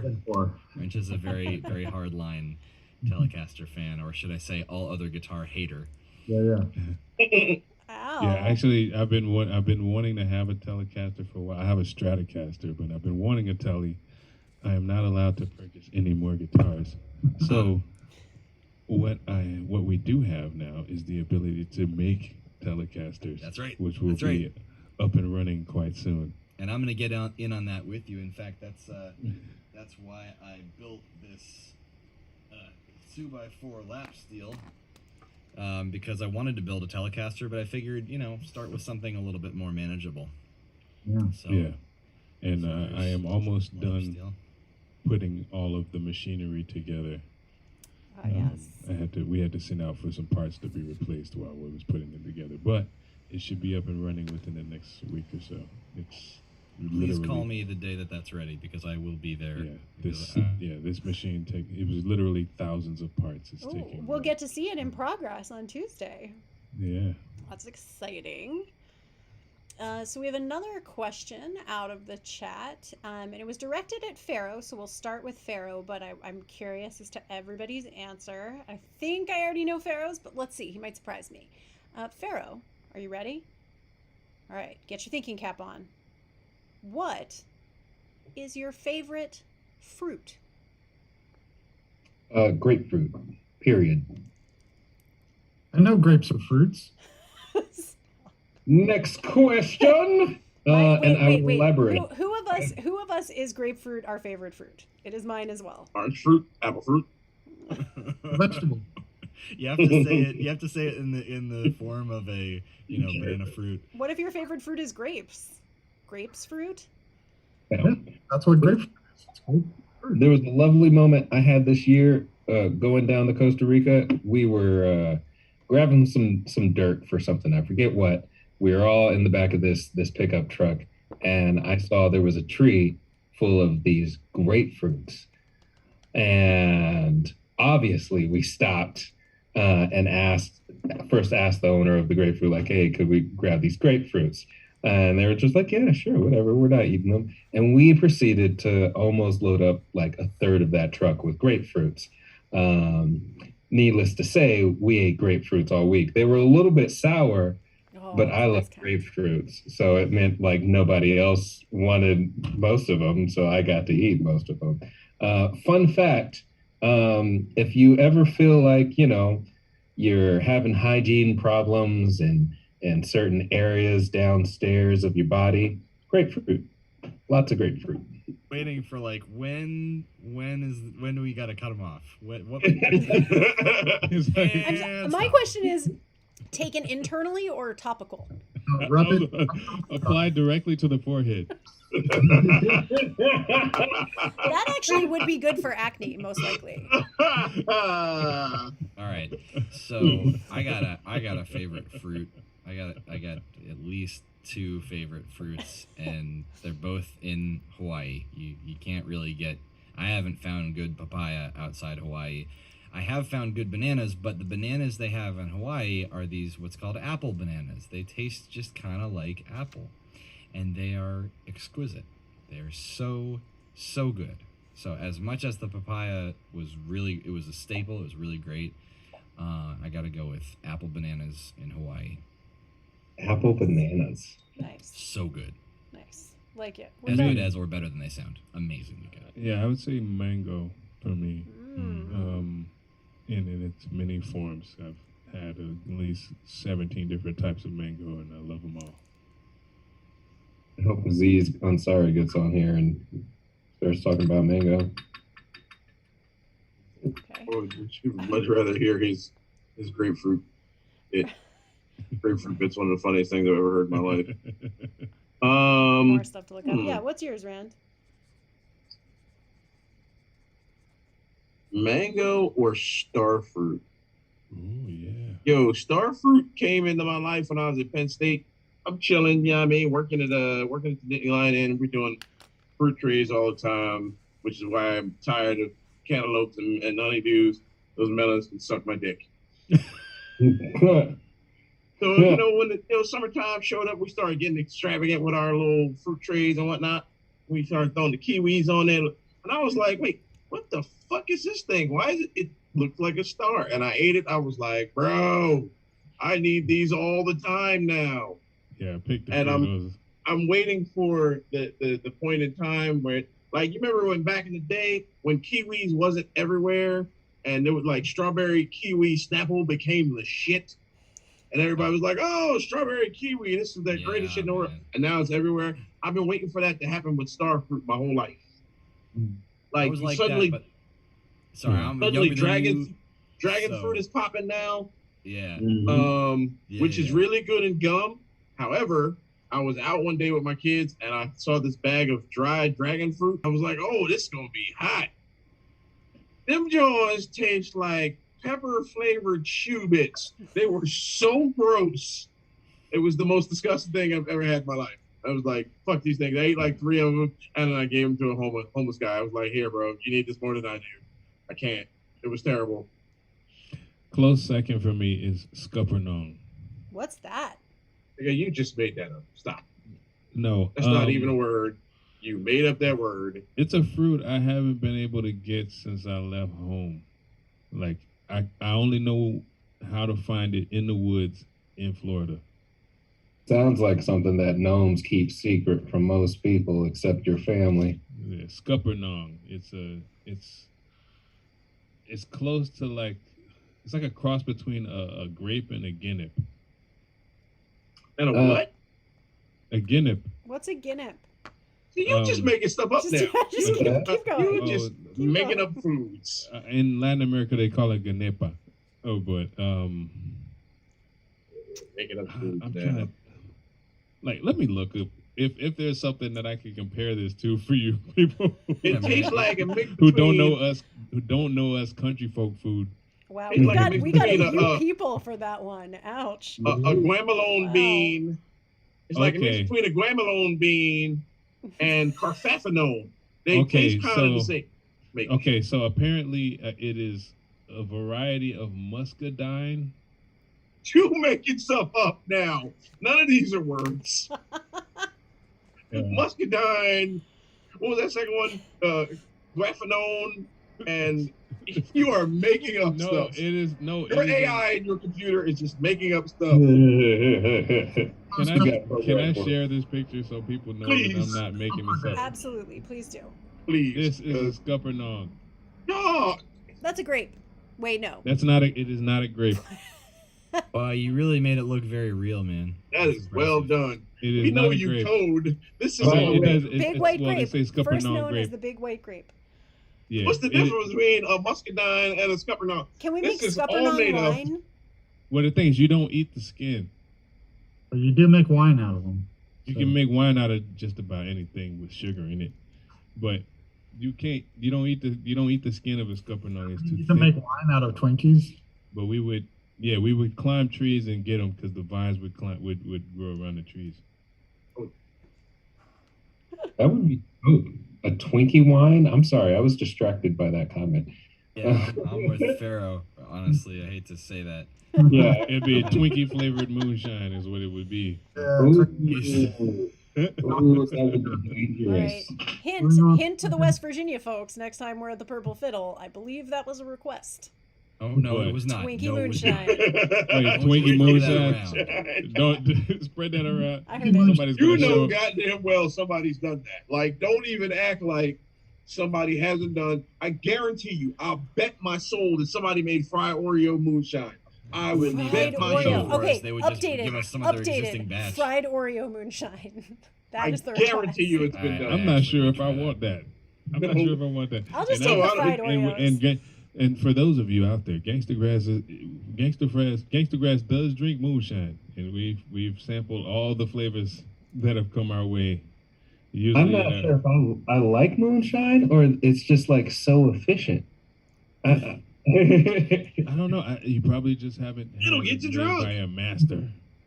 You know, especially Yeah, when we if, had that. if you're not sure whether you silver- like moonshine, it's because you haven't had. I won't say Good. real good moonshine. I will say you haven't had real moonshine. Yeah. You haven't had real moonshine if you don't know whether you like moonshine. Okay, so yeah, Betty Lynn asked if I like mead or if we like mead. Yeah, man. Mead. I love mead. I I can absolutely. take I can I've take made mead in mead on moderation. several Yeah. occasions. I can take mead in moderation. I'm not really big on sweet. Yeah, but not all mead is sweet. I get so tired of saying this. There are Yeah. dry meads. No, I know. I've had dry mead and I like it. It's just that most of the meads I've had have been on the sweet end. Yeah, But of but course. on the occasions that I've had a nice dry one, I love it. Yep. But yeah, we like mead. We like shine. You know, I've rapped about shine. Once again, I'm over here like, why do you ask? Betty Lynn, you have some mead for us? Great. We got Great. yeah, we may have to have you on the next episode of Brews and Cues. Yeah, I know Phelan's got some plans to come see us on some upcoming shows, so Oh yeah, we'll be crossing paths. yeah. Yeah, Yeah, very we excited. first crossed paths with Betty Lynn in Kansas City. Mm-hmm. I'm just super excited. You know, Betty Lynn's going to come to that New York show, and that is the show that everybody should be at because that is Gangstagrass's triumphant return to New York City, and New York City shows are a whole other level. Every show is awesome, and you know you can get a totally kick-ass Gangstagrass show anywhere in this country. Anywhere in the world, but you can only get certain additional players and, you know, surprise features in those New York City shows. Yeah, yeah. 'Cause New York City, everybody's you there. get Gangstagrass and friends. Mm-hmm. Now, and we get the whole posse because Gangstagrass, the core group is us, but we have an extended family. You get Gangstagrass cousins. Oh, Betty Lynn wants to know what to bring us 6 of from Maine. Well, one of the things that we like is local beers. So if there is, you know, a particular specialty beer, although just note that IPAs have sort of fallen out of favor with this crew. No, Dan, it's a 6. So just Dan, if you want to do a variety pack, feel free to include 1 bottle of IPA for Dan. But for the most part, you probably want to. If you're getting a 6 of all the same thing, probably want to stay away from the IPAs. But we love stuff that we can taste and that's interesting. Yeah, I like porters. I like ales. I mean, stouts. you're gonna in Maine. I'm sure you're gonna. I'm not familiar with the breweries, but you're gonna get yourself a nice unfiltered New England IPA. It is gonna be. You're not even gonna know that you're drinking beer. It's gonna be like Randy's signature drink is that grapefruit and tonic, The Kryptonic. That's honestly like you get a beer that ends up tasting just like straight Kryptonic. It would knock you on your ass, but I'm a big Okay, fan I'm of the intrigued. New England beers I've spent. But I mean, a Bach is great. A Bach would be great, especially a seasonal Bach, like a spring Bach. I didn't realize I just said that. It's been a nice little greater part of a decade drinking New England beers. Honestly, though, like what I would get from Maine, I would get those Maine root blueberry sodas. Yeah, but I we can love get those. that. But we can get those anywhere. So you know. Yeah, but they're good. You know, yeah, they're but you don't really have to good. haul them from. We could get them at a convenience store in New York City if Yeah. we wanted to. Yeah. But I'll take a nice amber Bach. Yeah. All right, Bach. And, Bach it is. I can get in on a Bach. Blair wants to know specifically for Pharaoh, like the fruit question. Does Be Pharaoh careful like, how you answer that question. Yeah, there, does Pharaoh like vodka? Careful there. Does he? Wait. Okay, hold on. Now, hold on. When we were in Wisconsin, not a month ago, we sitting there chilling in the Airstream that they had set up for us as the green room. Oh yeah. Oh, the colossal bottle of Grey Goose. Giant bottle of Grey Goose, like Comically yeah, large. big, Comically comically large. He proceeds to strap on a scuba mask. No, it's kidding. I'm like, yo, look at the size of this bottle of Goose. He's like, there's no way that's Grey Goose. Like, why would they put water in? He's like, there's no way. It's Opens water. it up, pours it in the jar, tosses it back. He's like, "Ugh." He's like, this is vodka. I'm like, I just told you it's a giant bottle of Grey Goose. Pharaoh was offended. Pharaoh was like, "Do you realize how long it's going to take me to drink this whole bottle?" Like, It was bro, like, I Pharaoh, just you told don't have to drink the whole bottle. I I just mean- told you that's a giant bottle of Grey Goose. Nope. I'm gonna find out for myself. Well, now you know. I don't drink much vodka at all ever because when I was too young to be drinking, I didn't know that you're supposed to consume vodka in small amounts, and I proceeded to drink a whole bottle's worth of vodka, because it tasted good at the time. It hasn't tasted good ever since. It only tasted good going down, right? Yeah. And Blair asked Budweiser or Labatt's Blue. Oh, that's a good question, and it's a very complicated question. You see, my grandfather's from St. Louis, and I will drink a Budweiser, not a Bud Light, because that's not beer. I will drink a Budweiser in St. Louis, mostly in honor of his memory, but also because I like it. Labatt is tricky, right? So it's always hard for me to get straight. Labatt is originally a Canadian beer. So that's why the Detroiters like it a lot, right? Yes. Yeah. But here's the thing. Okay. Originally a Canadian beer. Most beer is owned by AB InBev, based over in Belgium, Right. including Budweiser. And Labatt, this is like weird antitrust knowledge, but basically Labatt, AB InBev was forced to allow Labatt to be distributed by a local collective of northern independent breweries called like Northern Breweries. In the U.S., it's distributed independently by this collective. In Canada, it's still owned and distributed by AB InBev. That doesn't really speak to the quality of the beer, but just out of principle, I would have to say, if I'm in the northern states, Labatt.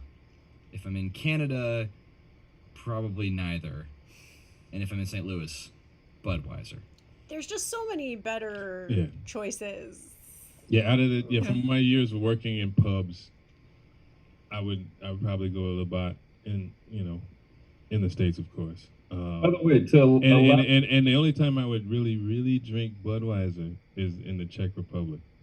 Well, that's a whole other thing. So if you're in the Czech Republic, that's a different beer. Yes.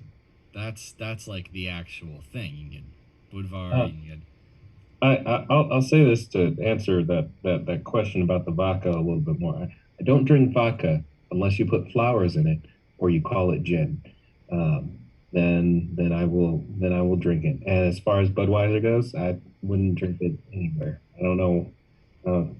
I guess there's some sort of weird family thing going there. It's. I'll throw one more out. So PBR. PBR is one that is often super cheap, but I would still need to be paid in order to drink it. I would drink Czech Var before I drink PBR. As an either or though, between PBR and Natty Bo. Natty, every time, because it used to be from Baltimore. Exactly. Yeah, Natty. It's just Natty. as bad. It's just as bad. but Natty Sure. Bohemian. Yeah, with the little guy. Now that being the said, I have drank several PBRs in my day. Yeah. That was when I was extremely broke. Look, if you and it was because Krishna that was the beer, and that was because it was the beer in the vending machine at my apartment in Brooklyn. That's right. Wow, vending machine beer. Did not know that was a thing. Yeah, we had how did they check ID? Yeah, actually, when we shot the video for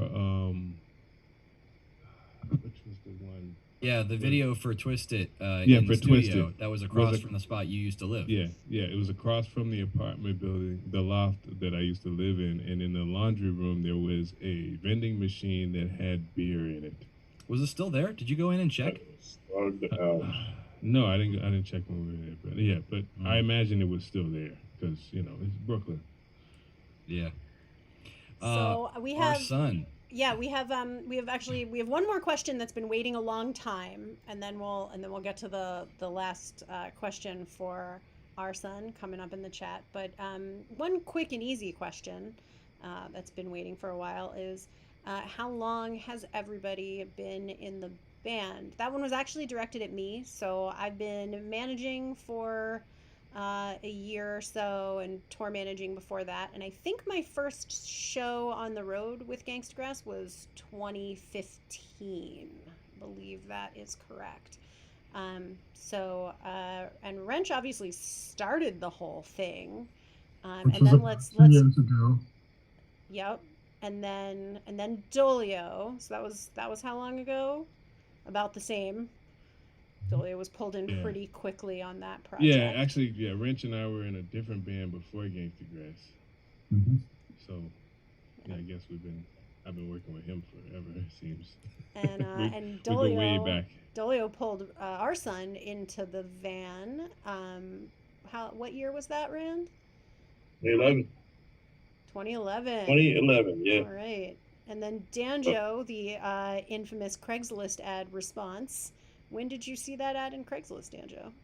Years later, well, I saw the ad at the end of 2012, and my first show was January 2013, which was incidentally Sleeves' first show. It was indeed. Attending. At Artisphere. That's right. At Artisphere in Rosslyn, just outside of DC. Mm-hmm. So 2013, so that's 8 years ago. 8 years. 8.5, I guess. Almost 9 years. Yeah. Almost 9 full years ago. Yeah. And Pharaoh jumped in 2018. Am I remembering that correctly? Yep. Fantastic. All right. So that's nice. Yeah, it's been a good few years with this crew. I like it. I like the vibe. And a big chunk of that vibe comes from everybody having their own little niche interests and interesting things that they do sort of on the side and that they're passionate about. And our son is very passionate about comics and the DC universe and all of that related stuff. So we have a question for our son out of the Twitch chat from Curvy Red Girl, and that is, how do you feel about Zack Snyder's Justice League and where the DC universe is going? Zack Snyder's Justice League was amazing. I've watched it like 6 times already. I don't care if it's 4 hours long or. Is that the Snyder cut? Is that what we're Yeah. referring Yeah, to? that's Yeah, the watch thing. it. We took a Like few 4 days to hours. watch. God, that took so long. No, it didn't. Yeah, it's No, I 4 watched hours it long. 4 times in like the first 2 weeks it came out. I was like, all right, well, I'm not doing anything. Snyder cut. I love that movie. I love it. I loved it. And I didn't mind the original Justice League. It was all right. And then the Snyder cut came out. I was like, oh my God, how dare you even consider making that? I wanted to fight somebody. I'm trying to fight everybody at Warner Brothers. We was driving past the Warner Brothers studios when we was in Cali, and I was just yelling, restore the Snyderverse at them, like, come on, people. You have Every all of morning. you have this Every thing. Every morning. You have all of this The same goodness route. here, and you should. What that involves, like, what does that mean to restore the Snyderverse? All right, so Man of Steel came out, and then Batman Superman came out, and then Justice League, right? And Zack Snyder, the director, left in the midst of the production of Justice League because his daughter had committed suicide, and he had to, handle his family business and whatnot. So they brought Joss Whedon in, and Joss Whedon made a bunch of different changes and whatnot. And so when the rest of the movies came out, they kind of touched on it a little bit. There was a little bit in Aquaman. There was a little bit in Wonder Woman. There's a little bit in Shazam. Batman from Ben Affleck's Batman was in Suicide Squad, that kind of thing. But they were sort of diverting the universe away from the original 3 movies that were part of that Zack Snyder was creating. And so the idea now is, a lot of cats are like, look, you have this frame that you can build a lot from, because he did all this stuff that's supposed to happen in the future and all this other crazy stuff. And a lot of cats, some of these cats are taking it way too far, and anything that's not Snyderverse, they get real mad about. And that's why I say a lot of comic book fans are just the worst people in the world. And it's like, you don't like the thing that they like, then you're a sucker and you don't belong in here, and blah, blah, blah. And I'm like, all right, bring it down, fellas. This usually, fellas. But they have this, this framework that exists that they could do stuff with, and Warner Brothers is trying to walk away from it. And it's just a very strange whole thing, right? The whole thing is just kind of nuts. and so the Suicide Squad came out, and it was all right. You know, it was as good as the other Suicide Squad movie. I don't know why people hate on the first. They're about the same level of they're all right. But I think there's a better direction for them to go. I still say to this day, Man of Steel is the greatest thing I've ever seen in my life. I love that movie to death, and I like that path because it was a little different. Is it me or just the Snyder cut of Justice League? It's like a 3-hour movie, and then an hour of epilogues. Oh my God, Lord the of the number Rings. of endings. It ended, so we kept being like, okay, it's over. And then it just kept going. Well, Yeah. that's the thing. I felt like it could have been 3 movies. It was supposed to be that. All right, so he had 3 movies. He had 2 movies created, like the idea for 2 movies. Actually, the whole thing was going to be possibly Man of Steel, Batman, Superman, the first Justice League, and then I'm not sure what was going to do between it, and then the second Justice League. But it was a 5-movie arc, so a lot of that stuff would have been in the first Justice League, the movie in between, and the movie in between, and then the second one would have finished the whole thing up. So the idea was, all right, I'm just going to put this whole thing together, and there you have it. And I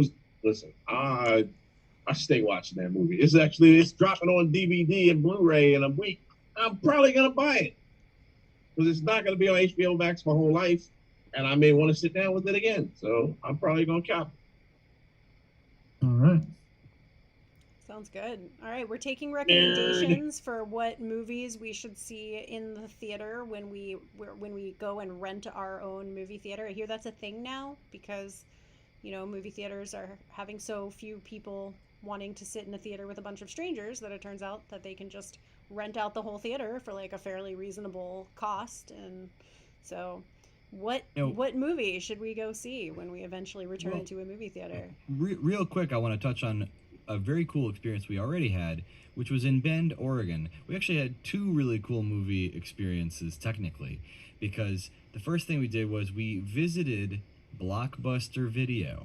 That's right, Yes. folks. This was like 2 years The ago. original. We visited the last open today. It's currently open Blockbuster Video rental store in Bend, Oregon. That was awesome. They had a copy of Space Jam, which was important to me. And the other thing that we did was our green room for that show was, you know, it was just this show in the street, you know, this like street fest thing. They set up a stage, and one of the businesses in downtown Bend is this little movie theater, and so that was set up as our green room, this tiny little short run movie theater. And they were like, you guys want to watch some stuff? We got like Netflix. And I was like, yes, I would like to watch the visual anime album video Sound and Fury for the Sturgill Simpson Sound and Fury album. That was about half pretty an good. hour, and that was the day that I felt like a rock star, was watching that.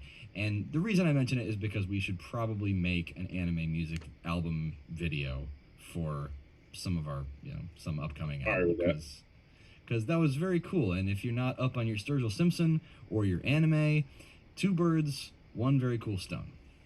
And I feel like there might even be someone in the immediate Gangstagrass family related to someone who might be able to do some art for that. So, yeah, we've got some big projects coming for you guys, and apparently we'll see you at the rodeo.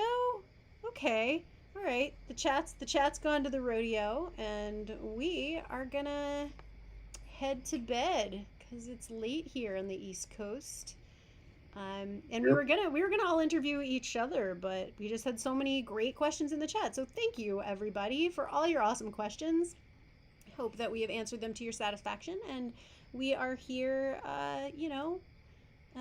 weekly, and sometimes more than that, and you never know. And join us again and ask us more questions.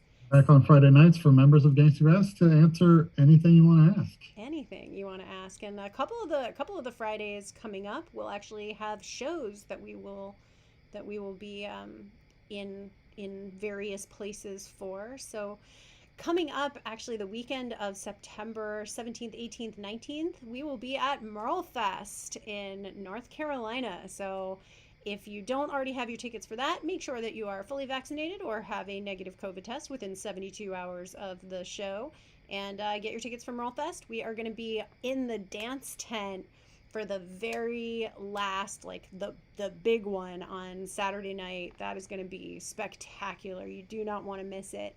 And then another show on Sunday afternoon. That's going to be a totally different experience. And then the following weekend, we're going to be in Mammoth Lakes, California. So all our California people, where it is not yet very late at all, join us in Mammoth Lakes on the 24th of September. And then we're coming to the Carolinas. We've got Cat's Cradle coming up in early October.